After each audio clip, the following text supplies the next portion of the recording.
So in this video, I want to talk about persuasion. Now, what I'm about to talk about could almost fit just as easily on this channel where I'm talking about what's going on in Ukraine, or it could talk about it easily here on my leadership channel. It's a really interesting thing, but I'm going to use an example that actually fits here. And so I'm going to host this video here. So the other day I was just looking through my subscription feed and I saw this: destroyed. Jackson Hinkle destroys Piers Morgan in Ukraine. And I thought, well, if he destroyed Piers Morgan, let's hear what he had to say. What were his arguments? Now, Jackson Hinkle is a Putin Repeater. And what I mean by repeater is very often, if you read RT and Pravda and TASS and those kind of things in Russia as you're following what's going on in Ukraine, you hear him make exactly the same arguments from there. That's where he gets his news and information, doesn't trust the mainstream media, and so he trusts RT, which is kind of ironic. Okay, let's hear what he has to say, and then we'll talk about persuasion and how to actually persuade other people. Just stick with me through this. I'm using this as an illustration, and then we're going to talk to a great degree about persuasion itself. So here's the video. Welcome back to Piers Morgan Uncensored. Vladimir Putin is probably one of the most hated leaders in the world right now. That's what happens when you invade illegally a sovereign nation and order your army to slaughter innocent people. But as well as opposing the West's financial and military backing for Ukraine, a substantial movement of digital influencers hold Putin in bizarrely high regard, praising him as a peace-loving leader who stands up for his country. Jackson Hinkle, a conservative commentator and YouTuber with 260,000 subscribers, is a prominent voice in this pro-Putin community. He recently tweeted, "Putin has God on his side in his quest to defeat NATO Satanists." But why is he saying all this? Well, let's ask him. Joining me now is the Putin fan, YouTuber Jackson Hinkle, and the Russian-British host of the Trigonometry podcast, Konstantin Kisin. Okay, well, welcome to both of you. Jackson, I don't get it. Vladimir Putin invaded illegally a democratic sovereign country, has wreaked total mayhem. He's killed innocent women, children. He's bombed maternity hospitals. He's been on a barbaric rampage.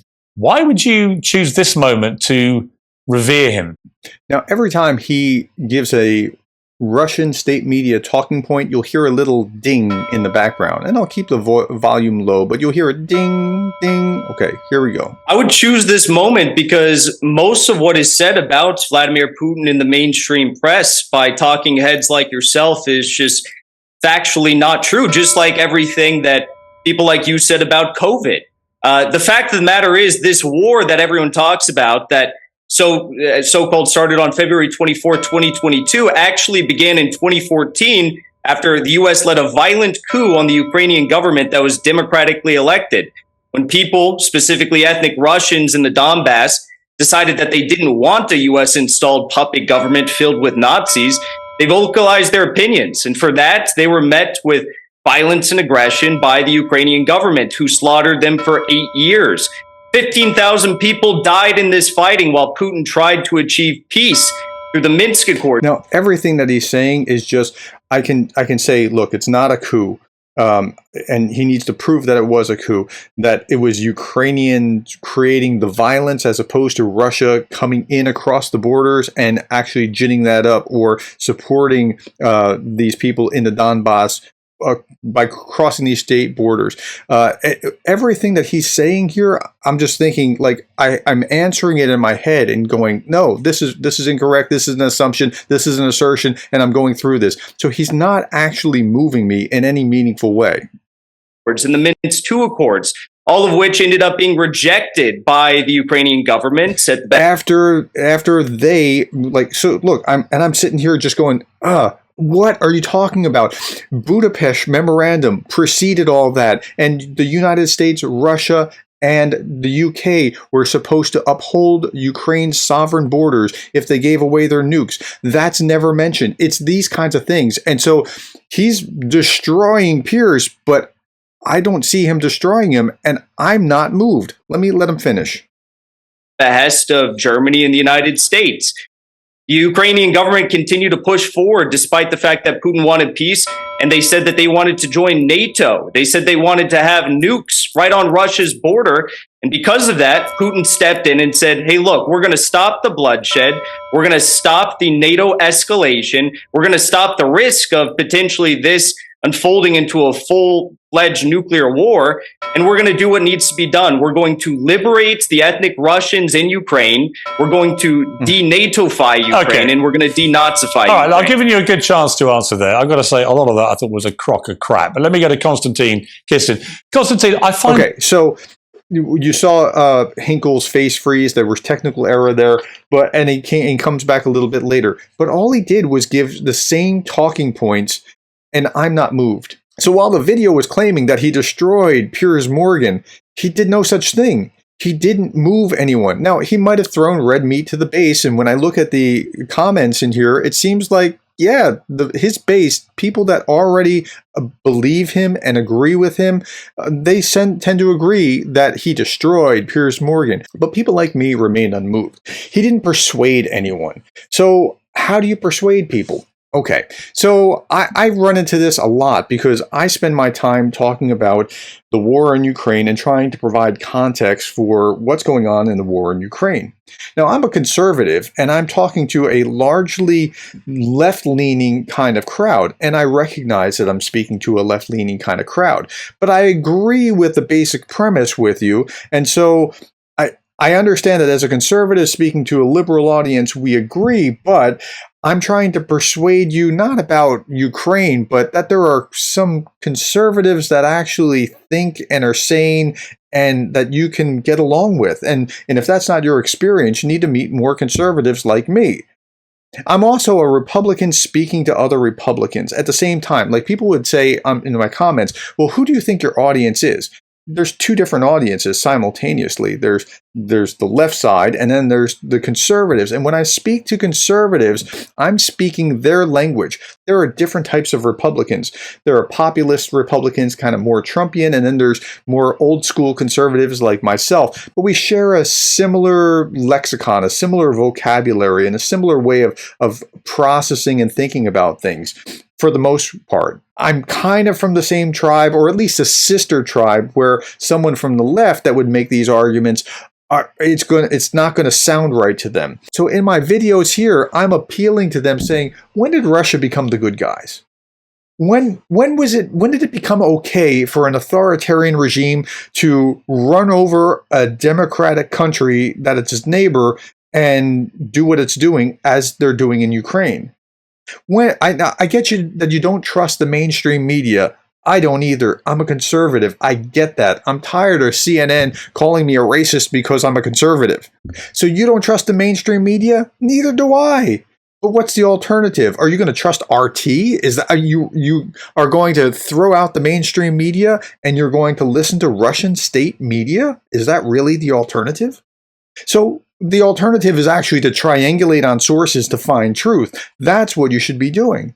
And so I'm speaking to my fellow Republicans who are on the other side of the Ukraine-Russia divide and trying to pull them back by saying, hey, look, I'm one of you. Let's think through this. How can we actually get to this other place? I'm simultaneously speaking to those on the left whom I generally agree with and speaking to those on the right whom I share a lot of values with, but they're on the wrong side of this equation from my perspective. And I'm trying to help them come back over to this side. I'm trying to persuade them.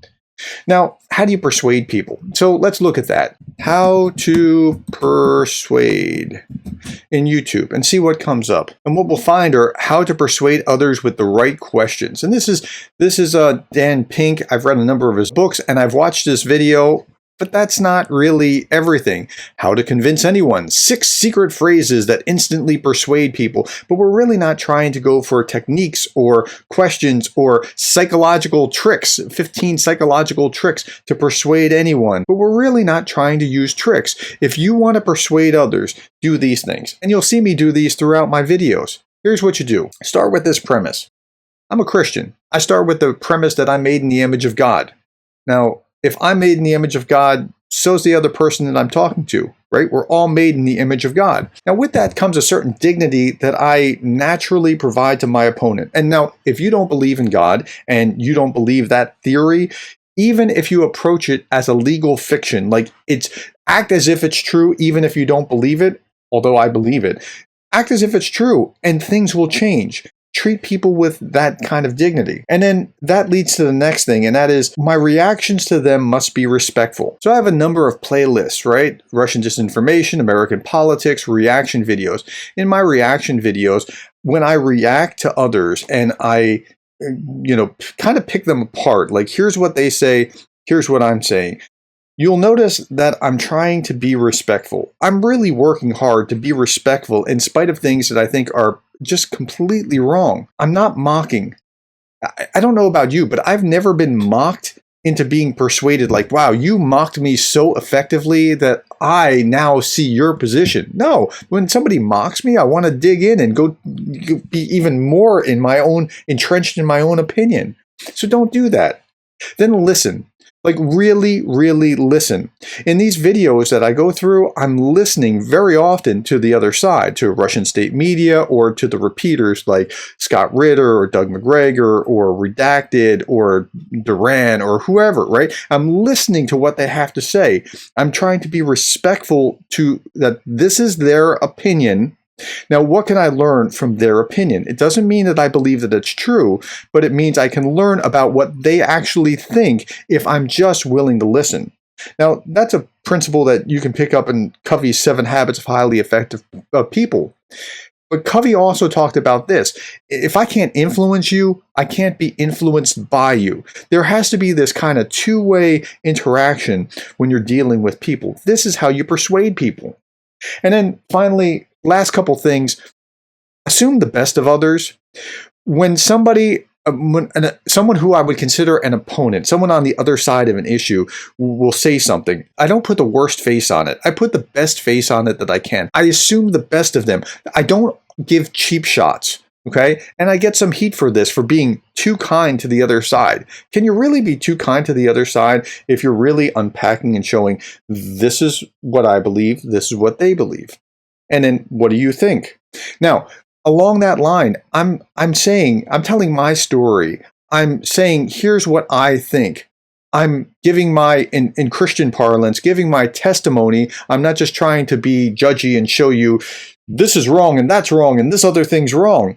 I mean, think about that. Think about how do you react when somebody says, this has been my experience and this is how I see it, as opposed to you're doing that wrong and this wrong and the other thing wrong and shame on you, right? How do you embrace that kind of person that's saying, you're bad, you're bad, you're bad? You don't. But what about someone who just says, well, this has been my experience, and so tell your story. That's how you should be. And then finally, don't be a jerk. If you want to persuade people, don't be a jerk. Like, just be kind, and you'll be more persuasive. You don't need to worry about elaborate tricks or the right questions or using the specific phrases or order of words in order to get them to do your bidding. Stop that. Recognize that they're made in the image of God. Be respectful. Listen to them. Genuinely listen. Assume the best in them. Tell your story, and then don't be a jerk. It's that easy. That's how you persuade others. If you're interested in more of either what I talk about in Ukraine or what I talk about on my leadership channel, please subscribe. Thank you for your time. Thank you for being willing to listen to me. Thanks for the likes, the shares, and the subscribes, and I'll talk to you later.